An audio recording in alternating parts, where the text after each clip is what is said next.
আপনার বিরুদ্ধে মামলা হয়েছে আর আপনি জানেনই না? হ্যাঁ, বাংলাদেশে এটা সম্ভব। তো মামলা হওয়ার রাস্তা দুইটা। এক, পুলিশি রাস্তা।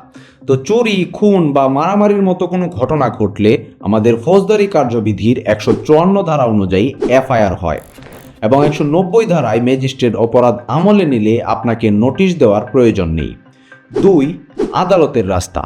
ভুক্তভোগী যদি সরাসরি আদালতে অভিযোগ করে, আদালত 200 ধারা অনুযায়ী জবানবন্দি গ্রহণ শেষে 204 ধারা অনুযায়ী সরাসরি আপনার বিরুদ্ধে ওয়ারেন্ট বা গ্রেফতারি পরোয়ানা জারি করতে পারে। আর এই পুরো বিষয়টি আপনার অজান্তেই একতরফা হতে পারে এবং ফলাফল পুলিশ আপনার বাড়িতে। তো এর থেকে বাঁচার উপায় কি? গ্রেফতারি পরোয়ানা বা ওয়ারেন্টের নাম শুনলেই ঘাবড়াবেন না বা পালিয়ে যাবেন না। এক্ষেত্রে আপনি নিজেকে বাঁচানোর বা নির্দোষ প্রমাণ করার সুযোগ হারিয়ে ফেলবেন। তো যখনই গ্রেফতারি পরোয়ানা বা ওয়ারেন্ট জারি হয়েছে শুনবেন, যত দ্রুত সম্ভব আইনজীবীর সাথে যোগাযোগ করবেন এবং 498 ধারা অনুযায়ী আইনজীবীর মাধ্যমে হাইকোর্টে অ্যান্টিসিপেটরি বেইল বা আগাম জামিনের আবেদন করবেন।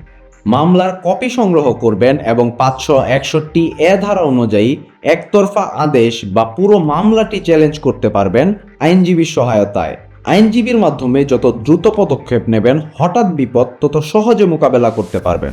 অল্প জ্ঞানী বিপদ ডেকে আনে। আইন জানুন, সুরক্ষিত থাকুন এবং আমাদের ফলো করুন।